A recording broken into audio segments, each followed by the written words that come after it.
Alrighty. What's up, y'all? Mic check, mic check, 1, 2. You know what it is? It's the Remix Kid DJ Baby. I want to thank you for tuning in. This is the Health Talk. You know how it goes. Eat like a baby. Our first one was amazing because, we had Anna Maria Temple, who was a holistic pediatrician, and she did her thing and answered a lot of questions for the moms, and not just for moms, but just everybody concerning our health and everything else. And big shout out to Chili from TLC, who was our other guest, and we just had so much fun. But this is our second one. Big shout out to the chat. Brown Eye Gemini, Irene, Bishy Bucky, Little Asian J-Dog. We ain't going to waste no time. Because, we have a lot of questions that need to be answered. And we are sick and tired of watching the news because they be feeding us whatever the hell they want to at the end of the day. You know what I'm saying? So right now, please welcome from the SALK Institute, San Diego, Gerald Pao. How you doing? Hi there. How are you guys doing? Great, great. I appreciate you for spending time with us. I feel like this is such an important topic, and for me personally, I actually wanted to tell everybody too, and a lot of my friends already know, my family members, and a lot of the people online know.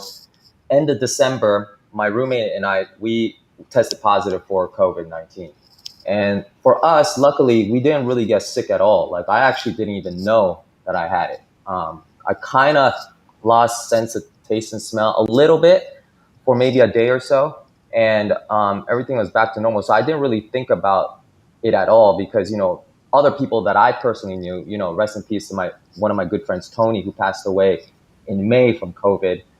He had a lot of issues, respiratory issues and whatnot. But we'll get into all that. But all the people that I knew that got really sick. So I didn't really get that sick. So I didn't really think about it. So with everything going on, I just really thought it was important to talk about this. And a lot of people have questions too. But before we get into it all, once again, thank you for being here, Gerald. And I would love to know your story of how you became a biologist at the Salk Institute. Is this something that you wanted to get into as a child? Is this something what is one of your dreams or like? Yeah, it's like I wanted to be some kind of scientist by the time I was 5, but I didn't know That's exactly insane. what kind. At 5 years old? Yeah, I started working in the lab when I was 12. Wow. I was in the Center of Molecular Biology, and Yeah. so my dad was a diplomat by training, Okay. so Okay. he was he's in politics and things like that, but he didn't know any science whatsoever. So Totally he off. asked. Totally different. So yeah, I told my dad I by the time I was like in 5th grade, I saw a documentary that showed how DNA replication worked, and Yeah. I wanted to ask my teachers, my biology teachers in 5th grade, Hmm. how the genetic code worked, and he wouldn't tell me. He says you'll learn it when you're in high school. And Oh God. I was like, that's like longer than my entire lifetime until I reach high school. Right. Right. It's like so. Then it's like there. So that was not very satisfying. So I don't want to wait that long. Okay. So then I asked my dad. My dad being so he didn't know any, so he couldn't help me. So then he asked his classmate, who was that was in Spain, the Okay. Minister of Education and Science. Gotcha. So he says, but he's just a politician too, so he doesn't know either. So he says, oh yeah, we have a Center of Molecular Biology. So he Right. sent to me. The minister sent me to a Center of Molecular Biology, um, who introduced me to this professor, and then I started working and getting advice from this professor by the time I was 12. So then I just went from there, and he told me to apply to how to get ready for university, and I was working in the lab since then. And then by the time I reached high school, finished high school, he told me to go to UCSD. So I went to UCSD Yeah. because I wanted to do molecular biology. So that's how I ended up there. That's And amazing. then So. the Salk Institute is across the street from Okay. Right. Right. UCSD. So yeah, That's great. I mean, I guess you know what you're doing then. You've been doing this since you were a kid. Yeah, kind of. Kind of, right? Yeah. Um, that's amazing. Big shout out to the chat. The chat's lit.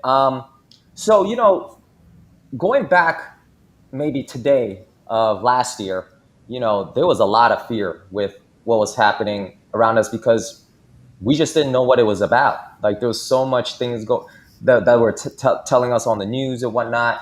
And at the end of the day, everybody was so confused and scared. Like, how much do we know about COVID today now? Like, how much have we advanced and know about it now? Well, we know a whole lot more, but Yeah, sort of like the basics of what was important mm, for a public health perspective. yeah, We knew January 23rd.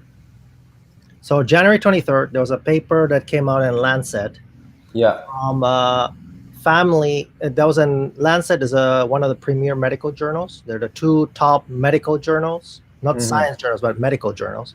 okay, Are like are New England Journal of Medicine and Lancet. New England Journal of Medicine is American. Lancet is from the UK. gotcha. And then there's a group of University of Hong Kong, which is actually they have a university hospital that's located in Shenzhen in China. Right. A family that came from Wuhan, and that family they saw some people got infected, some people didn't get infected, Hmm. and then the person who got infected first went to the famous now Huanan seafood market and gave Gotcha. it to everybody else in the family while they were visiting Wuhan. They Right. didn't give it to everybody. So the mom actually told the one kid to wear a mask, and the other kid didn't listen to mom and didn't wear a mask. That kid got sick. The girl who wore a mask didn't get sick, and there are various members of the family who got sick. Even they didn't go to the market. So here we know Oh, a few really? important things. So we know there was person-to-person transmission. Hmm. It was quite efficient. Not everybody got infected, and we knew that, you know, from that kid that didn't listen to mom. Right. You could see in his X-rays and the CT scans that he got it, although he didn't feel sick. Hmm. Hmm. But then the girl didn't get it, and I mean, we already knew the basics of what we should do. So we had a lot of time since January 23rd to do something about it, and we didn't really do anything until well into April. Right. And so if we started earlier, it would have been a little bit better for everybody. Hey, if we did, there are people who can manage it, right? Right. So New Zealand is doing really Hmm. well. Yeah. Yeah, I know you can argue, okay, New Zealand is a small country, it's an island, Yeah. stuff like that. Australia is doing really well. Okay. They had it there. It was actually, it was pretty severe moment, and they were able to Mm, they were able to control it. And then it's like, you know, South Korea had it under control for a while. they did. Taiwan has it under control. Vietnam has it under control. And you can say, okay, this one is not an island. Vietnam is clearly not an island, Right. but they have control. And China, with 1.4 billion people, they can keep it under control. Right. Right. Right. Right. So, and then some people say, wow, the Chinese are just lying about this thing. But if they were really lying, would they let their entire population travel like they do? Because if they did, there's no way to hide it afterwards. Yeah. There's no way. So I mean, this you cannot hide. When you start filling people in the hospitals with sick people and stuff like that, Hmm. that's nothing that you can hide very easily. So what about? I know you're just talking about people passing it on to each other, but can you get it? Like I know they were talking about a long time ago. You could get it from packages, or it could be still in the air, or something like that. Is that Yeah. something that we should still So worry about? yeah, I mean that's not okay. So what is clearer now than it was before. So early on, we didn't really know how it's actually transmitted. There are two Hmm. things that have to be separated. One is basically how is the virus stable? I mean, how long can the virus survive, let's say on surfaces and stuff like that? But how is it actually transmitted? Those are actually two different things. They're very Hmm. different things. So, for example, it can survive, let's say, on a doorknob forever if it's in a cold temperature.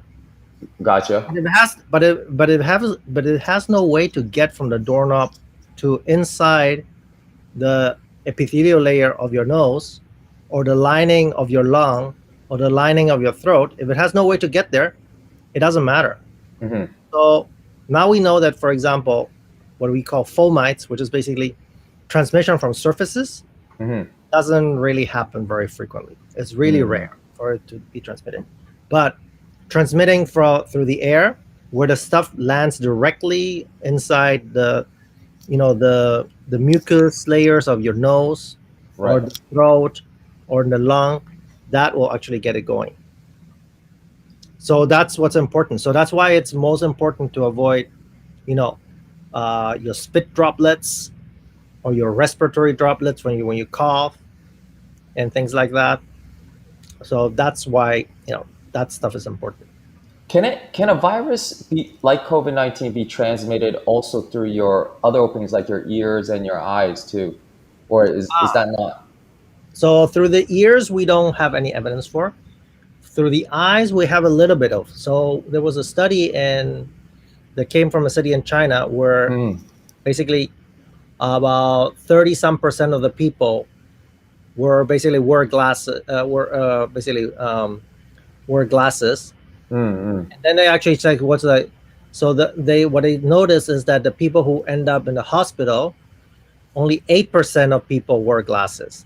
So there's a discrepancy there. So they says, something about people wearing glasses end up less in the hospital. So there's the suggestion that there's mm. possibly, you know, infection through your eyes or maybe touching your eyes less or something like that. That's Gotcha, gotcha. that is possibly indicative that there might be some transmission through your eyes. And early on, the people who took care of patients in China, the medical workers, were Yeah. actually they had reports also of people transmitting through your eyes. So they started wearing goggles, and that actually decreased the number of people getting infected. Healthcare workers who got infected. And so the mask does help. Yeah, so the mask does help. The mask will help. Yeah, how and like first, the mask is the probably the most important thing, but you have to get Mm. a mask that's adequate. Right, So right, there are right. masks that are good and masks that are bad. For example, your neck gaiters actually are worse than not wearing a mask. Really? Yeah. Oh, because you're trapping everything and it's No. just No. what's happening? Why is So what it? happens is like, okay, so just imagine that you have if you had basically a drop of saliva that comes out Right. as you as you as you let's say if the stuff doesn't trap it, but it's like a sieve, right? It actually you have this bubble, basically this drop, and it goes through this basically sieve. You make it into many small droplets instead of one big one. The big one would fall on the ground very quickly, Right. but it's like if you go through if you go through that mesh, you make it into many small ones, so they stay in the air longer. Okay. So that is like a really bad case. So basically, like you want to have something that is thick enough, it has enough layers, they'll trap that stuff. If you let it Gotcha. through and you make one big one into many small ones, that's going to be worse because it That's gonna stays be in the air worse. much longer. Gotcha. So do I know you were talking about the people that went to the market and gave it to everybody and whatnot. Do we actually really know how this thing was created or how it came about or No, we don't really know the details. We know certain things, but we don't know everything. So it's like we know that we know where it started. We know it started. It didn't really start in the market. The market is the first amplifier. It's basically like gotcha, it's gotcha. where people got infected and people interacted a lot. So that was the first super spreader event that we had. Right, right, right. So that's why we attribute it to that. But if you actually go back to the reports, the first report of a person who was sick and then actually diagnosed was Hmm. actually December 1st. By the time it got out, in the Western media, in the scientific media, the reports came out. There's like maybe like a couple dozen people that were having a respiratory disease of some sort that Hmm. sounded very much like the original SARS. Was around New Year's Eve. That's when we first. But just like a week or a little bit over a week later, we had the sequence of the virus. So then we actually knew exactly what it was. Wow. So when someone like me or anybody just gets COVID, what actually happens to your body? What is it doing? What is it attacking? Okay. So the first thing that happens is like the way it works is like there's some respiratory droplet. There's a little droplet of saliva or snot or something like that, Mm, or stuff that you cough up, where there are viral particles inside. This thing goes into the through the air. You breathe it in, either through your nose or through your mouth, yeah, and it lands either on your nose or on your throat, somewhere in the upper respiratory tract, which is basically from here up, like yeah, your right, right. neck up, basically. That's where it grows well. So then it's like it starts growing, and then when it starts growing in individual cells, it makes more copies of itself, Hmm. and then it infects the neighboring cell, and that makes copies of itself. And then so every cell that gets infected, you get more and more copies of this virus. And the first things that you notice when that happens is that you might get you might not notice a whole lot. So that you might not notice a whole lot Hmm. at that point, Hmm. but you're just generating more and more virus. And at a certain point, when you have enough of it, then you actually can breathe it out too, and you can actually cough it out and Right. stuff like that. After a couple days of that, then it goes. Then it's like the stuff that's on top starts infecting your lungs. So it goes from the upper respiratory tract to your lower respiratory tract, and Mm, then it infects your lung. And the lung, when it gets to the lung, that becomes more serious. Then you start getting this dry cough and stuff like that. You right, probably right. still don't feel sick. And so the day that you're most infectious is the day before you start getting symptoms. Okay, So okay.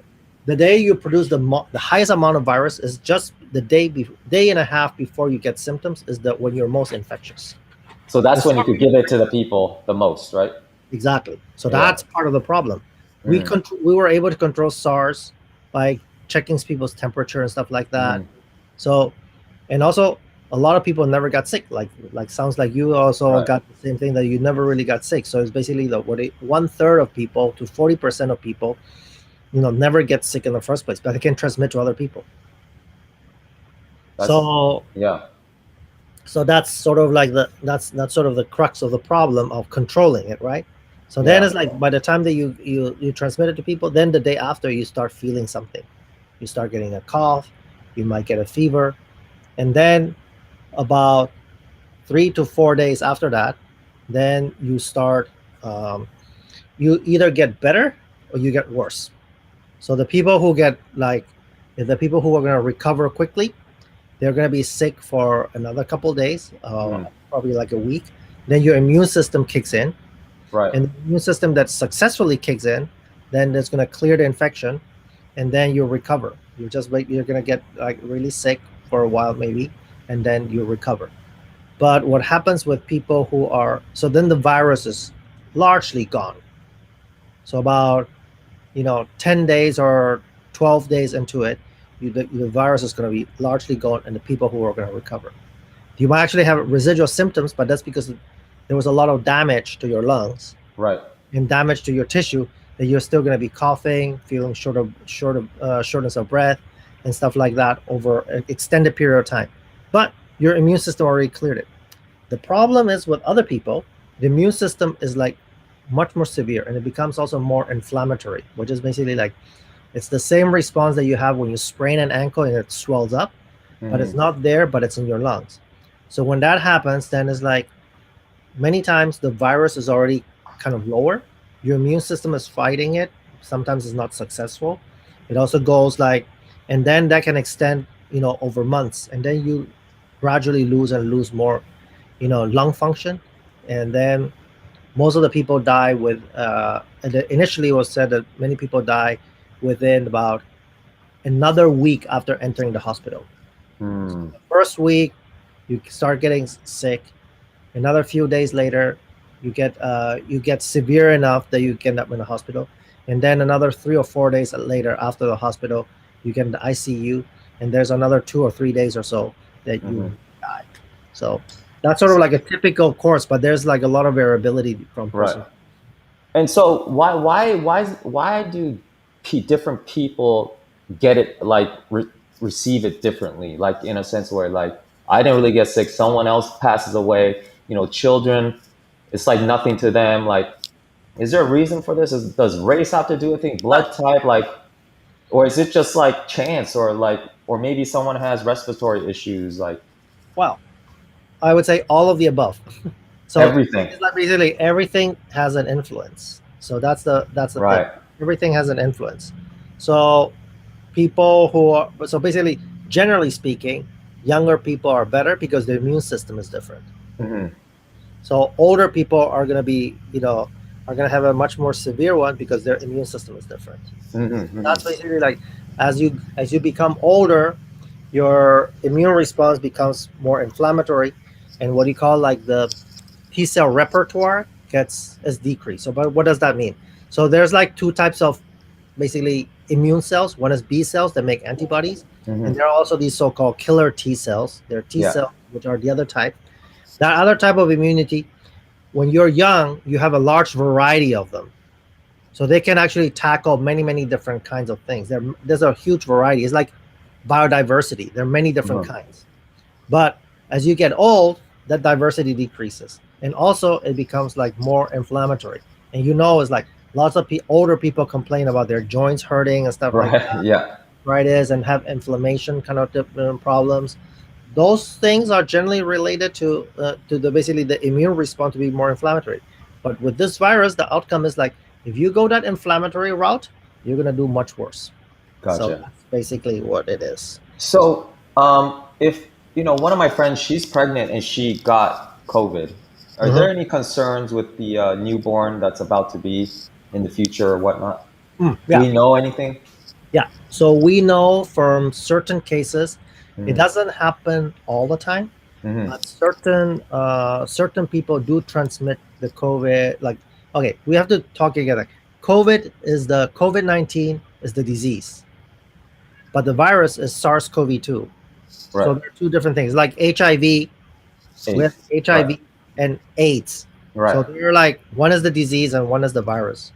So the SARS-CoV-2 virus can be transmitted to the unborn child. So we know that cases of where that has happened, but in many cases it doesn't happen either. So basically, like there's both.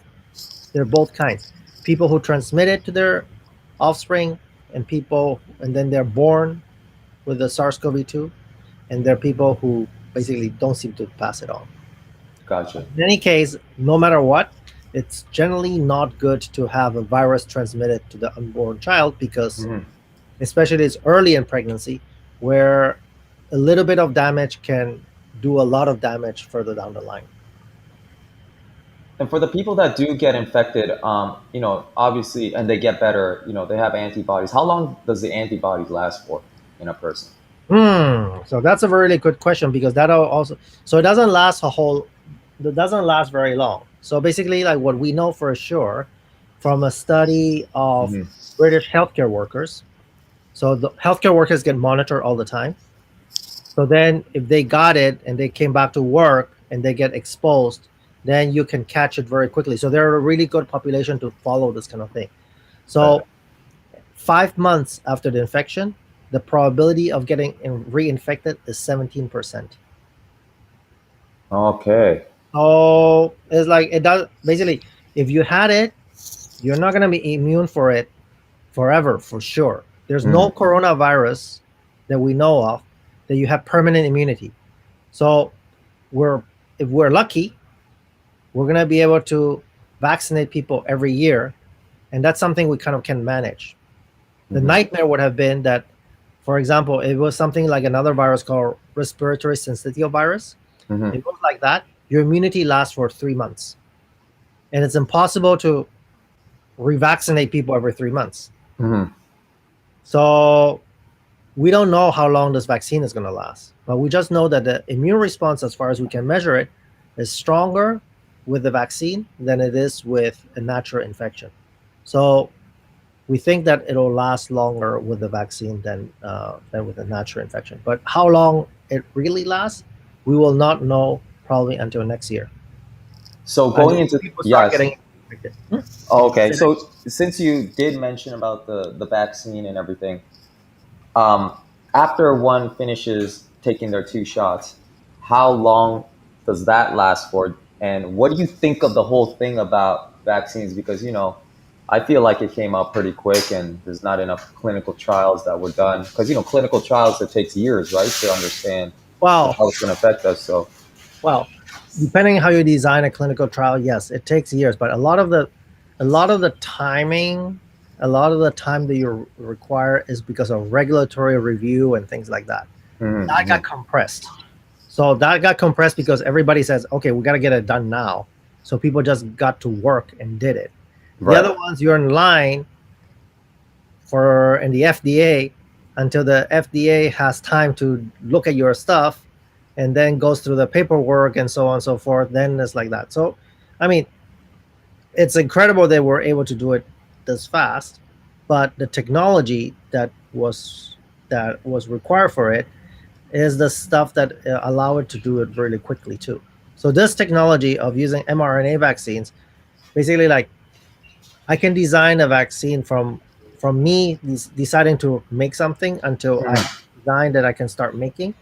That'll take me about 48 hours. In order to get it into production, that'll take a couple weeks. So basically, like, retooling, basically a process in a factory will take longer, and that'll take a couple weeks, maybe like 6 weeks or so. You could probably do it in that. So designing it, I can do it in the evening. Of course So you can. so people did it when the sequence came out. People immediately knew from January 9th. People knew by January 10th or 11th, you should be able to have a design for a vaccine.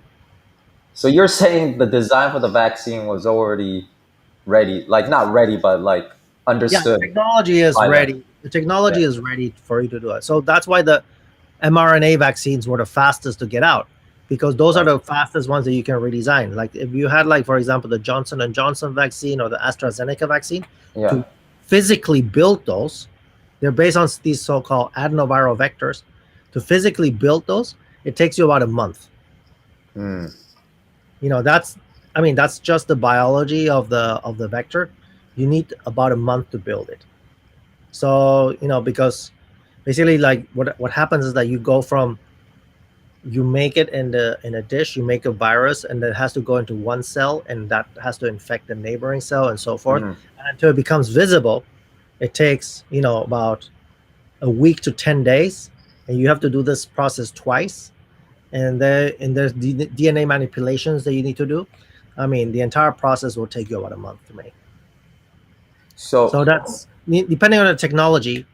Some is faster and some is, like, the other one is basically you just, like, put it in a machine, it'll spit it out, and it'll take you about 2 days to actually make it. is this something that you truly feel is safe and you recommend to your family and all your friends and whatnot? Like, Yeah, I do. And it's like, yeah, actually, I think, like, all my family in the US is vaccinated. mm, I was vaccinated early because I work on the virus. mm. We had, like, access to the vaccine, like, early on, as soon as the scientists who actually work with the virus, could get vaccinated.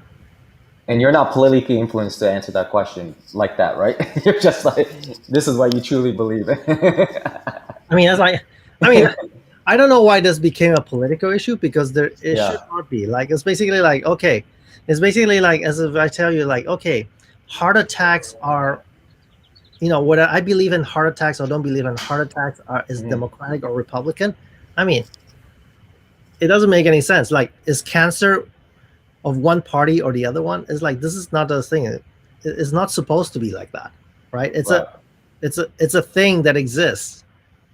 It's a fact. We don't get to choose our facts. Yeah, yeah, yeah. And with, you mentioned Johnson Johnson and the other company, and there's Moderna and Pfizer. Are there ones that are maybe technically better or safer or whatever it may be? I don't know which one to take, or we don't really have a choice, I guess, right? But Yeah, I think it's like, okay, there's basically, like, there are different levels of effectiveness, and there's different levels to, you know, you have different ways to benchmark it. So mhm. basically, like, it says, okay, which vaccine will make it so I don't have the slightest symptoms? That's Mm-hmm. one type of that's basically the person is essentially healthy, never got sick. And there's like it's like what is the level that keeps that, which vaccine will keep everybody out of the hospital, or like I'll keep everybody from dying. Let's put it that way. So Gotcha. right now, all the vaccines keep pretty much everybody from dying. So in that sense, they work. But you know, the level of getting everybody in the hospital, some are better than others. So there are Mm. certain vaccines that are more effective than others, and there are also like vaccines that people are allergic to. So if you have like an allergy to a component of the vaccine, Mm-hmm. then you're probably better off with the other one. So for Mm. example, there's some component that is called like PEG, polyethylene glycol, that is a little bit like Mm. it's basically anyway, it's basically a molecule that's a long chain of sugar kind of thing. Yeah. That is part of a component. Some people are allergic to that. So then Mm-hmm. it's basically that's why they tell you after you get vaccinated that you should stay there for 15 minutes to see if you Yeah. have a reaction to that. So if they have a reaction to that, then you get an antihistamine or like a steroid to suppress that basically that allergic reaction.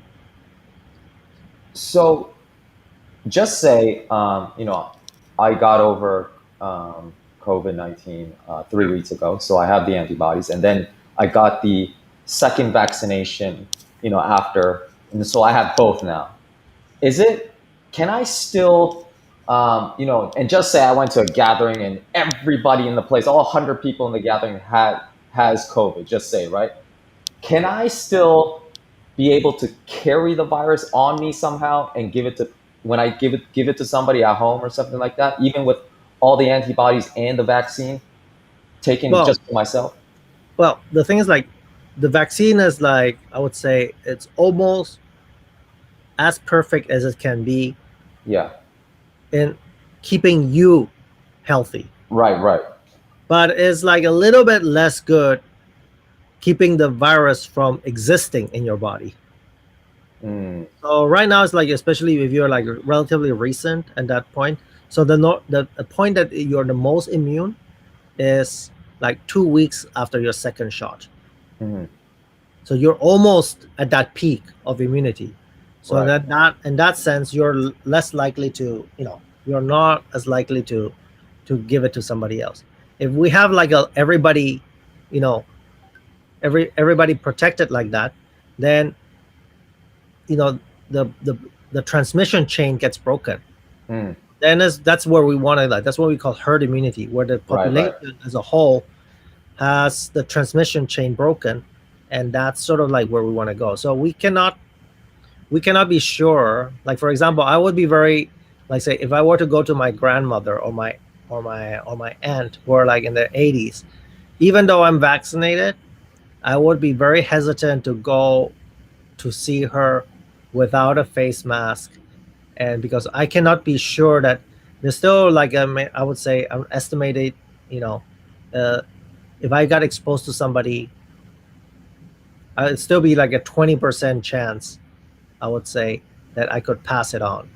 It's not Mm, like the 100% chance that before, but it's like a right. 20. Right. Right. And So that's way it's better. basically like what are you comfortably, at which level are you comfortably gambling?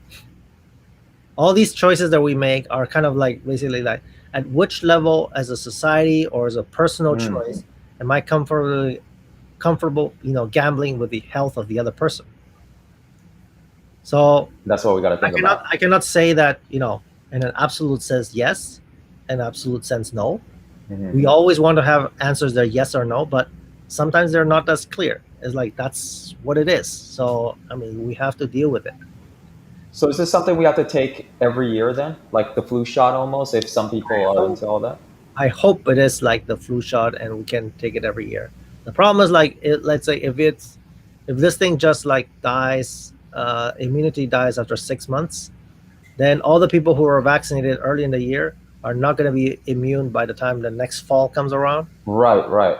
And then in the subsequent winter, we already know that in cold environments, winter like environments, the transmission is much greater. Yeah. That's what we know, like meat packing plants. We also saw peaks in every so far we only have 2 winters, but Hmm. all that, in the winter in every single place, the transmission seemed to go up. And then also all the meat plucking plants and the not even meat packing, like also the food processing plant where they were refrigerated, also like vegetable, processing plants were agricultural, basically vegetable processing plants. People were getting infected there too. Just Right, as right. not, there's nothing about meat, there's nothing about vegetables. It's just the fact that you're a refrigerator. You have people working in close quarters in a refrigerated environment. So if that happens and our immunity goes down, by that time, Yeah. then we could be in trouble for it. But people are working for an update of the vaccine. So So the people are idea is still that you working have on it, a right? yearly booster. Yeah. So the Yeah. idea is that if we can get sort of like a yearly booster, I think as a society we'll be okay. Gotcha. Yeah. Because I know you at the institute, you work well, one of the things that you do is like mutate the protein on purpose to see how it can get, right? Is that that's what Well, like how bad can it get like eventually? Like well, okay. The what So basically, what we're trying to figure out is basically is like what happens with the natural mutations. So we are observing a whole bunch of different mutations in the virus as it circulates around the world. So this thing is evolving. It hmm makes these random changes, and some of these random changes gives the virus a little bit of an advantage. hmm And then it's basically that is like, was this change that happened important or not? Does it affect our capacity to make vaccines? Does it affect the capacity of the virus to transmit better? hmm Does it affect the virus to make you sicker? Those are the things that we want to know. So basically, the only way that we can know this is like we have to take this, we make this mutation also happen in the genes of the virus, and we study those, and then we say what's the consequence? What does this mean to have this mutation or not having yeah. this mutation? And that's the kind of thing that we're studying. So one thing that we're building now is a way to basically to monitor vaccine safety. So what do I think? Basically, what do I mean vaccine safety? It's not the safety how whether the vaccine is dangerous or not. It's basically like, is a new mutation in the virus threatening our vaccine effectiveness?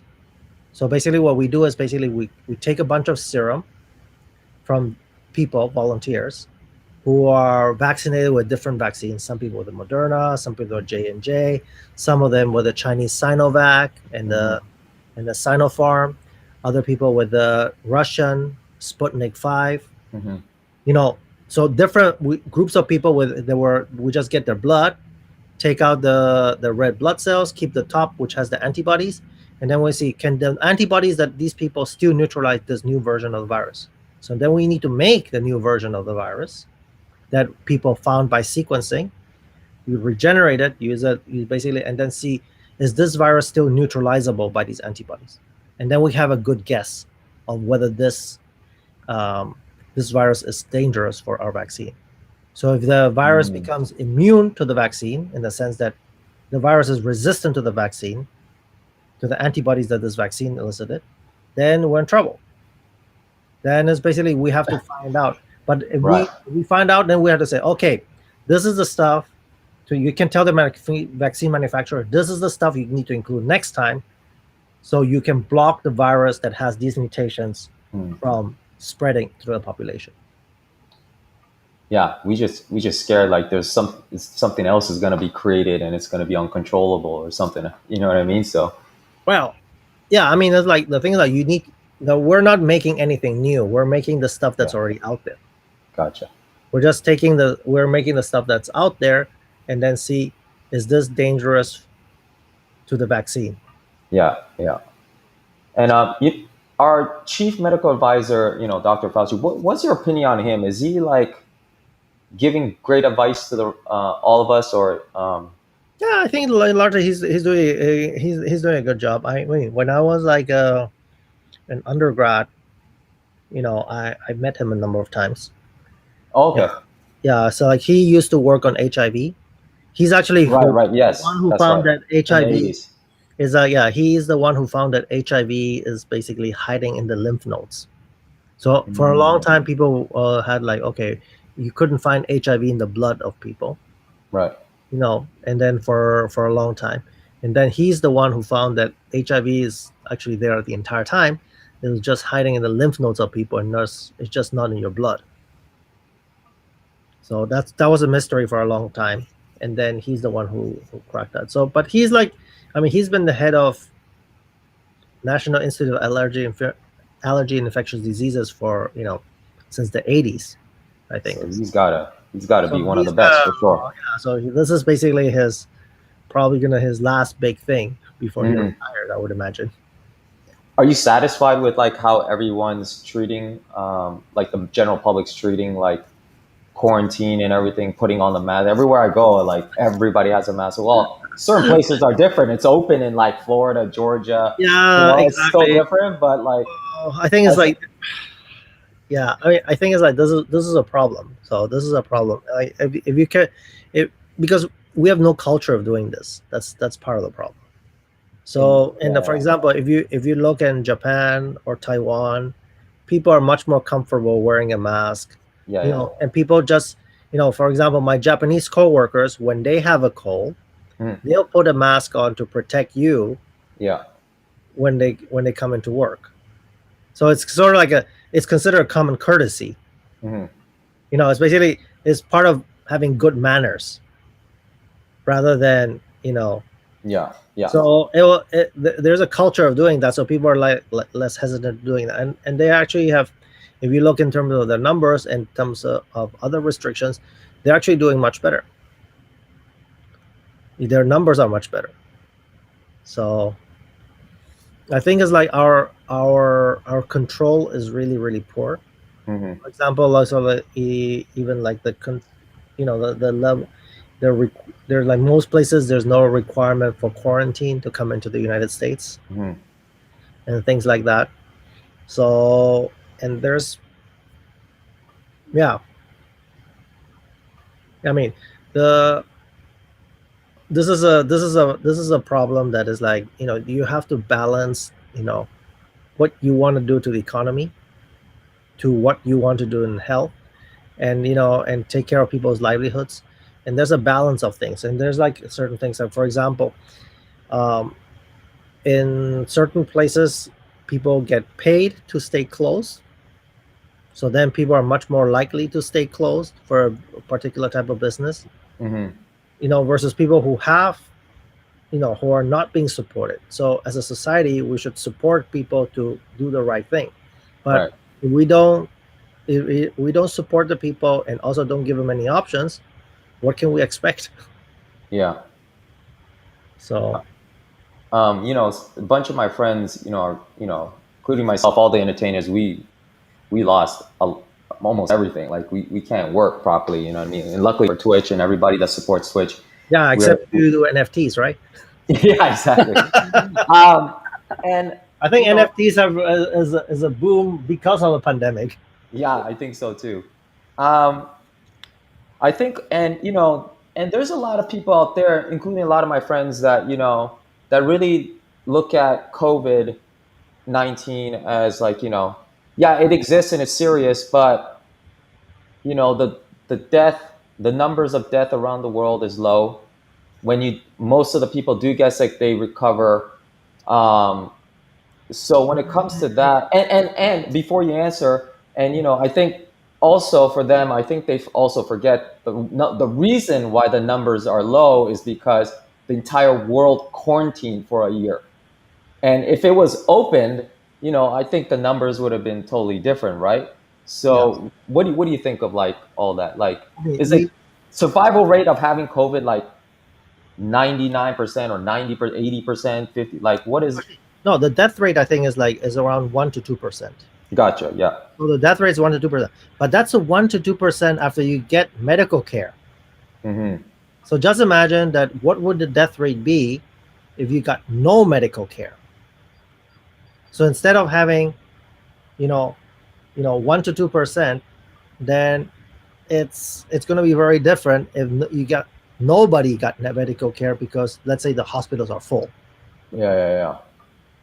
And that's So what they were trying to avoid. I mean, I mean, we have a lot of strange unintended consequences. So, for Mm-hmm. example, um, people not going to take care of because of COVID. The hospitals had to, had to limit the number of people. People were scared, would not want to go to a hospital, and then, for example, they would not take care of their cancer diagnosis. Says, okay, Mm. we're gonna wait, but that, waiting for cancer is like from the time that you can do surgery until the time it spreads is not so long. So if you just waited half a year without going to the doctor, in a case that you could have, detected a breast cancer that you can cure, that you can cure just by surgery, just by cutting it out, Mm-hmm. until the time that, and if you go instead 6 months later when it already spread, beyond your lymph nodes, then it's no longer curable. Mm-hmm. That's a huge difference. So, you know, those are all the other things that are associated with it. I mean, there's some other unintended consequences. That, for example, we decrease traffic a lot, right? So at a certain moment during the pandemic, we decrease traffic a lot, but we increased traffic deaths because everybody was driving super fast. So then when people got into accidents, they were much more serious because people were driving faster. And that's another thing that we did not expect to happen, but it did happen. Wow. So, how bad do you think? I know you can't really tell, but like, how bad do you think it would have gotten if we didn't quarantine this entire year So I and the think it's like, hospitals like jam packed and yeah. So we have some places where the hospitals were jam packed, and it basically all right. Let me turn the light on. It's getting kind of a little dark all here. right, yeah, sure.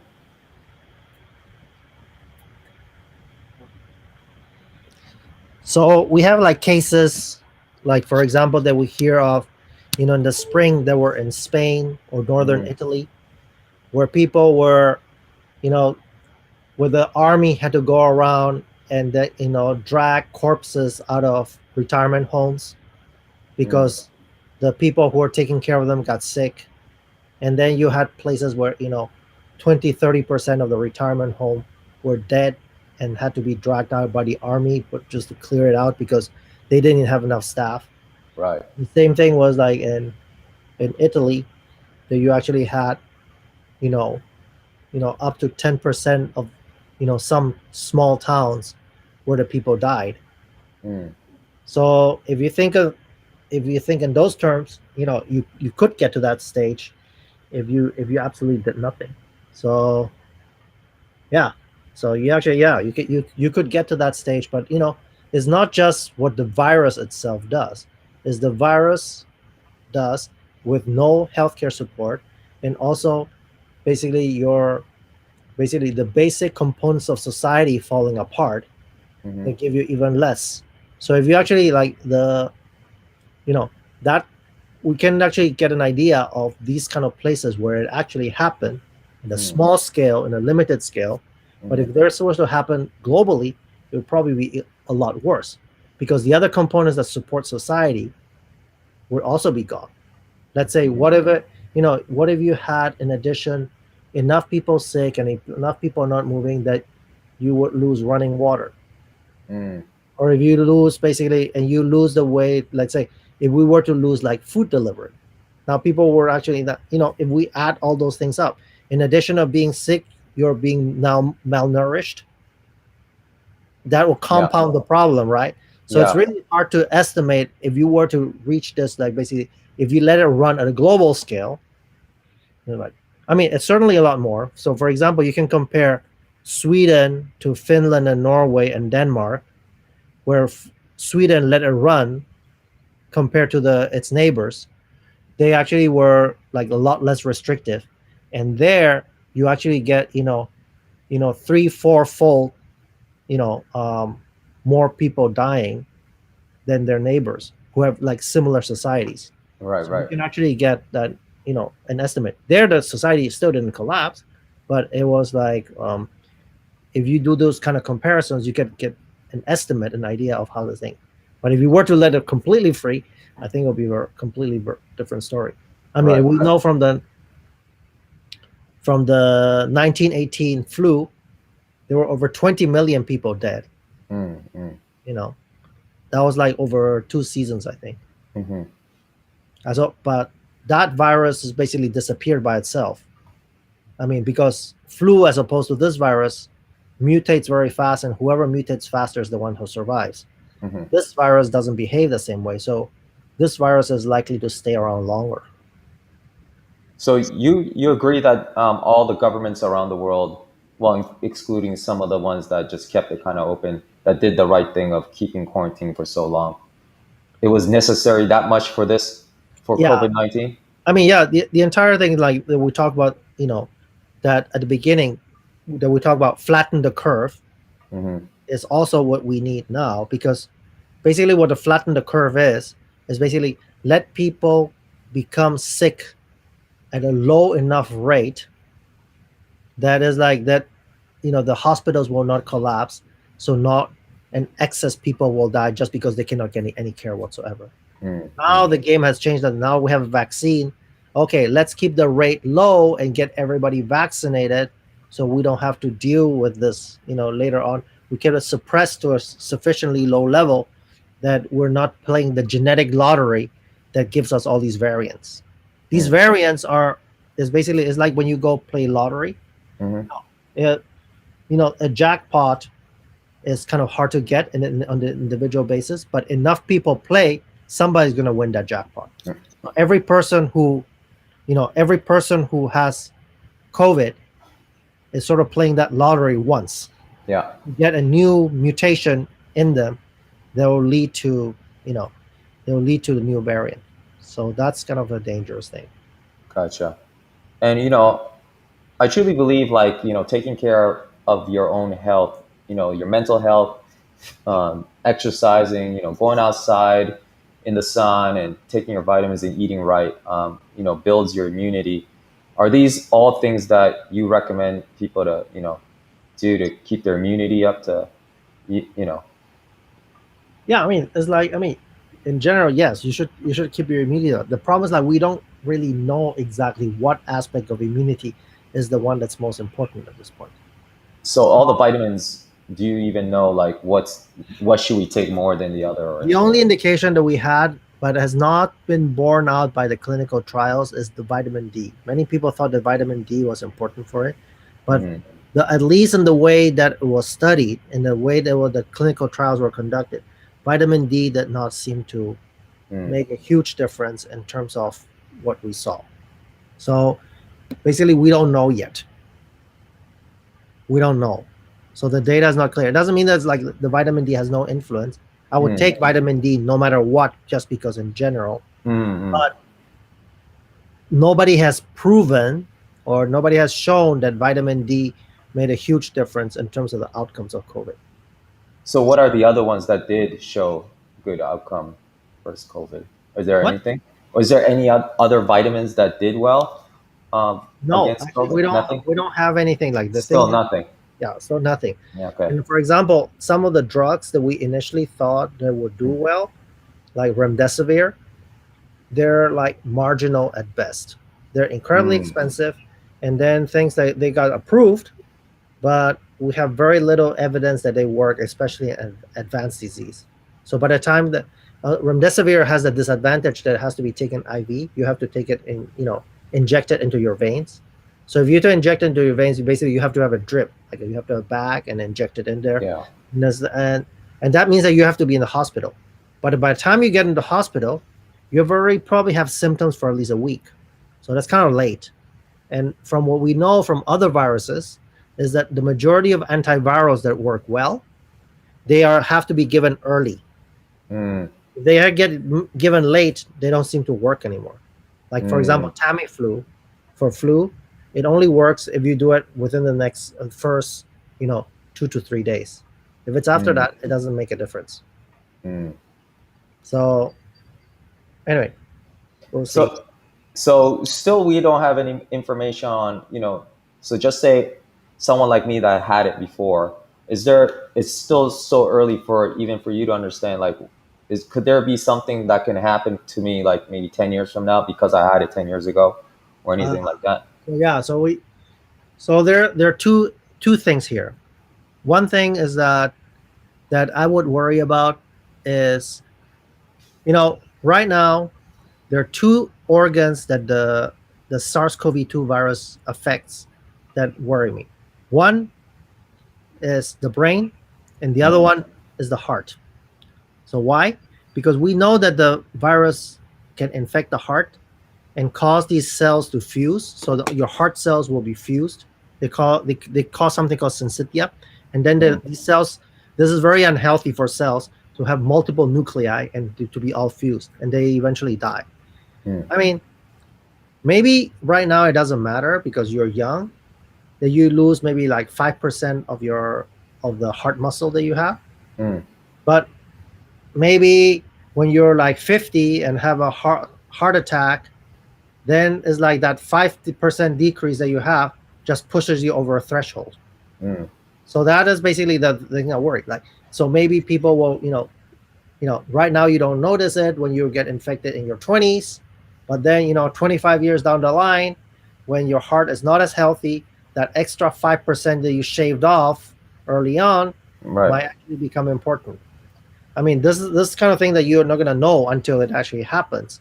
Mm. But we know for sure that the heart gets damaged and the brain gets damaged. And why do I worry about those two? Because those are organs that do not regenerate. Yeah, that's right. The brain So cells those don't organs, if regenerate. the damage is done, it's done.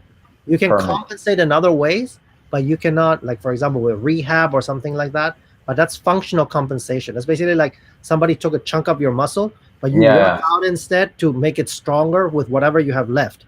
But whatever Gotcha. is gone, it's gone. So that's why I worry about this, that maybe 10, 20, 30 years down the line, we're going to have people who die earlier than they should have otherwise. And how So much percent? Okay, makes sense. this is like, so basically like this is like we saw with healthy people. So there was a study done with NCAA athletes. So they actually got, and I think it was like 30% of the athletes that got infected, they could actually see in basically a scan of your heart, that you could actually see inflammation in the heart after you recover. So there's damage that is visible in 30% of Mm. college age athletes after they had COVID.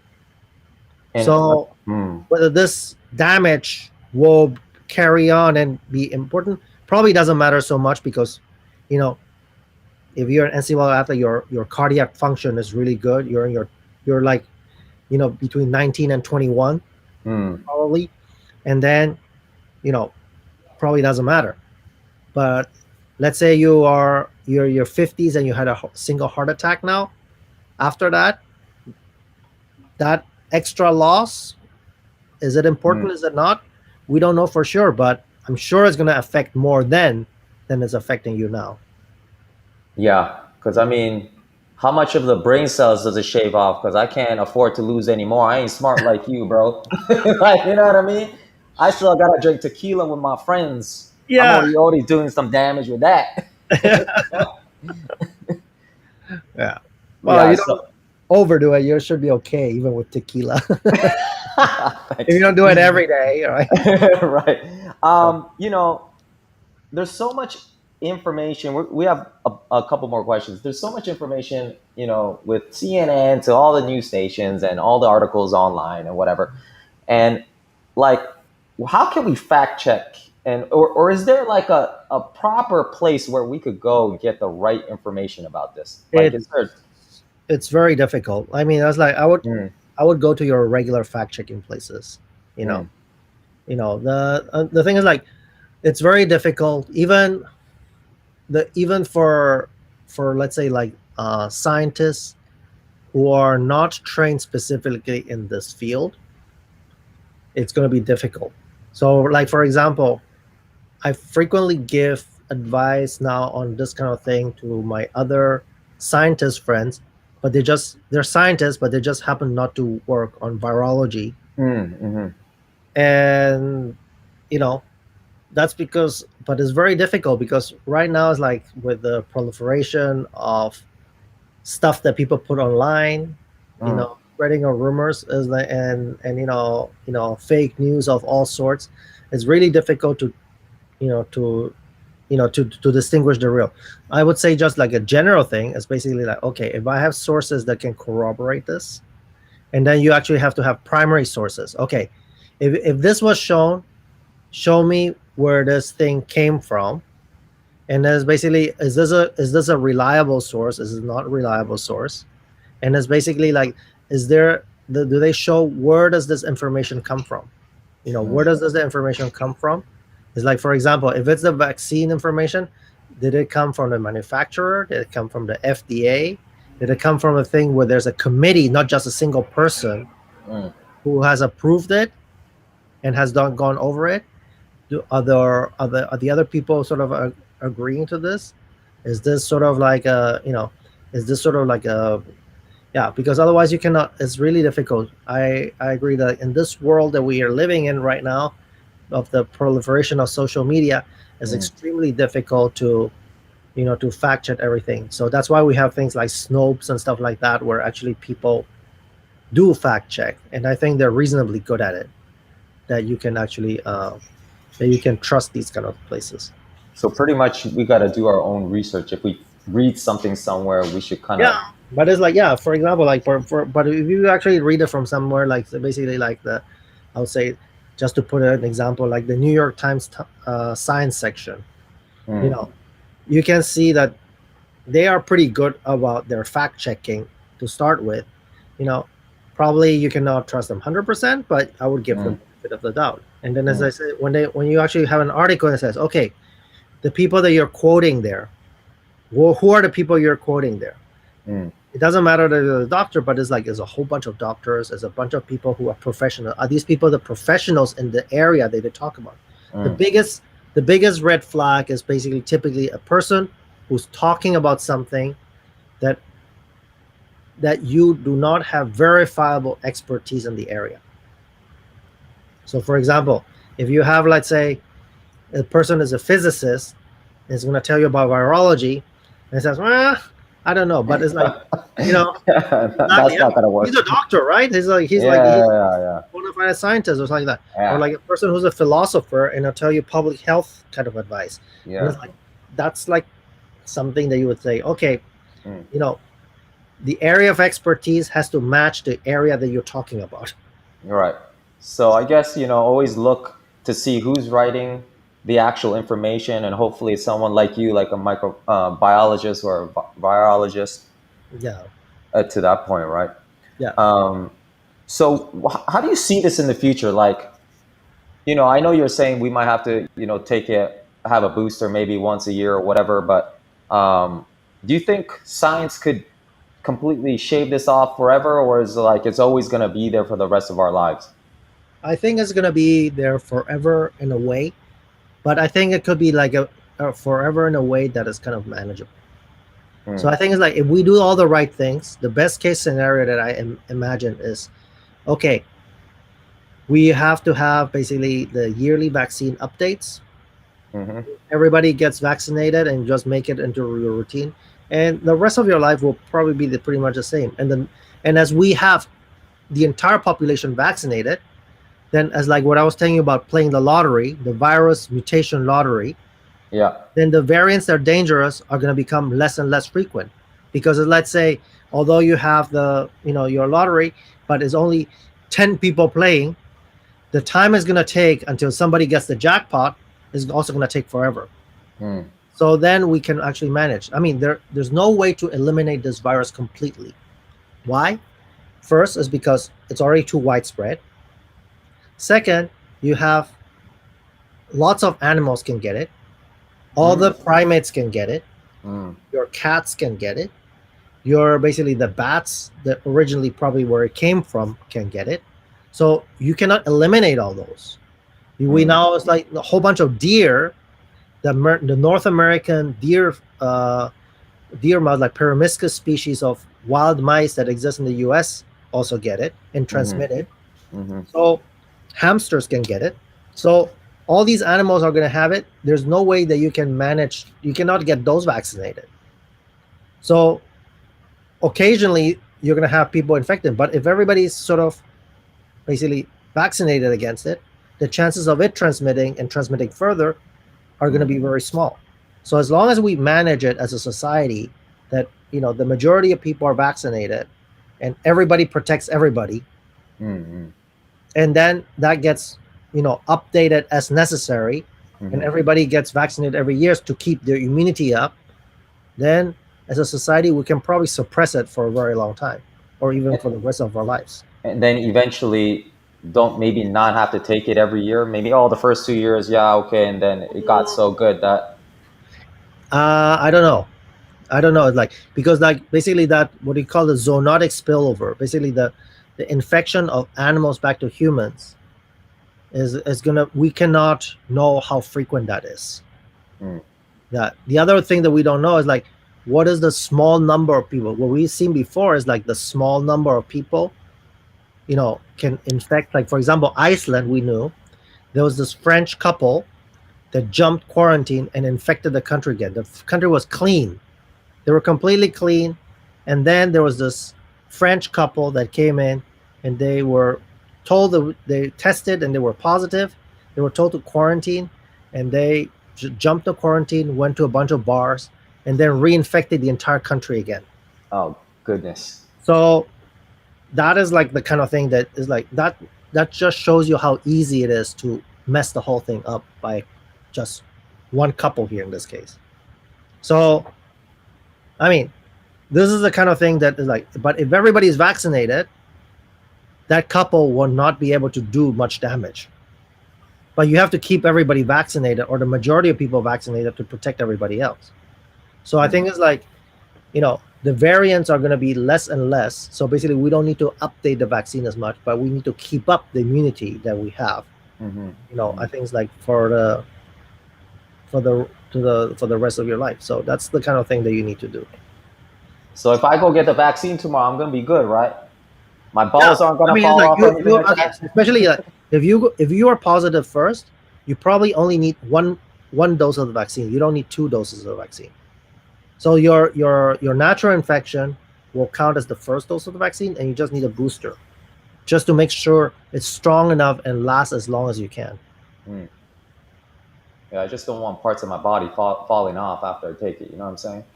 I don't think it's gonna that's gonna happen. Yeah, I mean, in terms of the safety of the vaccine, yes, the vaccines are very new, but this is not new technology at all. This Gotcha, gotcha. technology, I've used it since around 2000. It's like the technology is at least 20 years old, if not longer. Just that it Okay. didn't reach to the commercial level and reach to the level that you put into people. But in research, we've used this stuff for a very, very long time. Okay, that sounds assuring then. So it's It's nothing, and also like the thing that we understand what the vaccine does really well. People say it's new. Yes, it's new as a vaccine, but it's yeah. not new as a technology. It's not new. We've known mRNA since the 1960s. We just have it like a better version of it that is more potent, that makes better vaccine. But Hmm. it's not that we didn't know messenger RNA. You know, we didn't. The messenger RNA with lipid nanoparticles. This is something that we've had for a very long time, That's at assuring least then. 20 years. Yeah. Well, Gerald, I appreciate you for your time, man. I think you cleared up a lot of questions that I had and a lot of the people out in the chat room. So I want to thank you and appreciate you for what you do. And yeah, please, everybody that's online, make sure you follow Gerald on his Twitter. It's on the screen right now. But yeah, thank you. Hope to keep in touch with you because I'm probably gonna have more questions later on. You know what I mean? And when things progress, and I just hope everything gets better in this world. Yeah, I think we can make it, but we have to do it together. We do have to do it together. Yeah. Appreciate you. All right, take care now. Yeah. Talk to you soon. Bye. Ah! Anyways, big shout out to everybody that tuned in today. Thank you very much. Yeah, I mean, COVID has been around us for so long, and it's been part of my life, especially with Tony passing away in May, June, when we still didn't, really understand the virus. So, thank you for tuning in, and and thank you for not being annoying in the chat. But again, as I look at the chat, Y'all is crazy. I love you guys. Big shout out to all my moddies. Big shout out to um who else? We got Jen Moon, Cat Von C, Alicia, Bishy Bucky, Robin, Original, Sarah K, Raisin. Hope the Q&A was informative and helped you guys out because it truly did for me.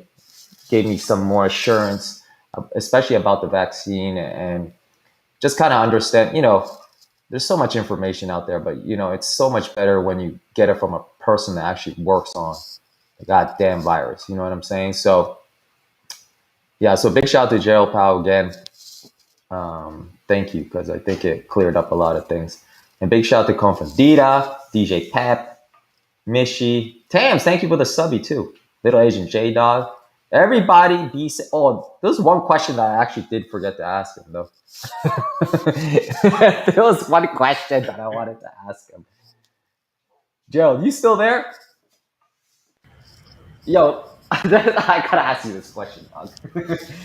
So you know how there was so many with the tests that's being done, like the COVID tests, like through the nose, the swabs or whatnot. And there's so many like false positives and false negatives, and it's like it seems like it's not as accurate. Yeah. And now, because of that, we all know in China they've been, doing some anal swabs or whatever, and it's it's like because I was reading about that the other day too, and it's like they're saying how it's more accurate or whatnot, and they only do that to high risk people and Yeah. situations that are critical. But what do you think about the test? Is there a better way? Is there going to be a better way eventually that's more 100% accurate? Well, no test is ever 100% accurate, but the testing, yes. The biggest problem is the false negatives. Is not a false positive. And Oh, false okay. positive meaning is like the, we don't really, okay, if we accidentally put somebody in quarantine when they are not supposed to, okay, that's not too, it's very inconvenient for the person, but it's not that much of a problem in a sense. But if you get a false negative in a sense that is, then you actually do have a problem, because then you let a person in who can infect other people, and then you behave as another, and then just this can explode, right? Right, So right. that's a problem. So the best test we still have is PCR. It's really good, basically at a certain time, but it's not very good at other times. So, for example, right after you're infected, when the virus numbers are really low, it's very inaccurate. Mm, Like basically, you can have like 30%, 20-30% false negative. So it's like 1 out of 5, one of the or 3 out of 10 could be could be wrong. mm-hmm, mm-hmm. I mean, but it's like, then it's like, that's why you have to do repeated tests. So that's why how you bring it down. So if you have, let's say, one test that has, they say, like 20% off, if you do it like 3 times, then you can catch 94.5% of the cases. And But that that's means like, that means that you have to test 3 times instead of 1 time. So that's the great. way you actually make a test more accurate is by repeating it several times. So it's either you do 3 swabs or a butt check. Well, the butt check is a different issue. Like, I don't. So I went back to the data and checked if the Yeah, butt check was right, because there was a German group that actually looked at and compared the different ones. And yeah. the butt check, the biggest advantage is that it lasts longer, so you can detect it Mm, for a longer period of time. So let's say if you missed it, and you say, "Oh, the person right. before," like if it's like late in the game, let me make sure, then it would make sense to make a butt check. But if you don't do, if it's not for that, it really doesn't make sense to do a butt check. Right. Well, But that was UCSD, for example, uh, they tested the sewers to see if there's virus okay. in the wastewater, and they were able to track the building where it came from. And then, as they said, oh, then they Wow. were testing the people in the building and figure out who it was. You got to be kidding me. So it's really effective at Wow. monitoring. It's a good way to monitor things. Yeah. Everybody, make sure your butt is clean. Okay. Um, No, but anyways, that was the most ridiculous question. But yo, thank you for Oh, it's a legit question. that. It's a But legit question. yeah, but Gerald, thank you once again, man. But for real, appreciate Okay. you. You're All welcome. right, take care. Bye. Bye. So there you have it. Make sure you keep your butt clean, guys. All right. So yeah. So once again, thank you for tuning in. Appreciate y'all. We're gonna do the health talk again, probably next month or something. But yeah, everybody stay safe out there. Have your masks, on, and and it's all up to you if you want to do the vaccine or not. But as as if we want to get out there quicker, I guess we're gonna have to make better choices, and hope this Q&A helped you guys to make that decision for yourself. Anyways, I'm out of here. This is my day off on a Tuesday. Okay. I love you guys. Appreciate you. Big shout out to all the Mahdi's. Big shout out to Jen Moon, who wants my left testicle if it ever fell off. Thank you. And Irene, good night. The Tushy demo, the Tushy that you guys got me. The Tushy is a butt cleaner. It's a portable butt cleaner that they got me as a birthday gift. That will just be a decoration beside my DJ booth from now on. So it'll never be used technically. Anyways, big shout out David Luong and Nebo up in here. And yeah, appreciate you guys. Love y'all. I will see you. Wait, hold on. Should we raid some? Are we gonna raid somebody? Is that how it works? I almost forgot. We gotta raid somebody. Big shout out Nebo. Yo, last night though, I was minding my own business on stage numbers, okay? These guys came in hot. They came in hot. Yo, big shout out Ling Ling, Cat Morris, and the whole team that got the Magnum Casamigos. Yo, can we show how much we polished? This is a health stream. What are we talking about right now? This is ridiculous. Look at this. This is the Magnum that was unopened. What a disaster. Anyways, say no to drugs. Don't drink that much because it's bad for you. But I am doing a tequila day next month. So be ready for that. And for Scam Summer, we're going to do it live. Yeah, we're going to rate DJ Star Q because this is how we do. But I love you guys. Appreciate y'all. Hope everything helped out and cleared your mind and your soul. And big shout out Booyah Birdie too. But I love you guys. We're going to rate to Star Q. And I will chat with you there. Talk to you soon, guys. Wash your butt.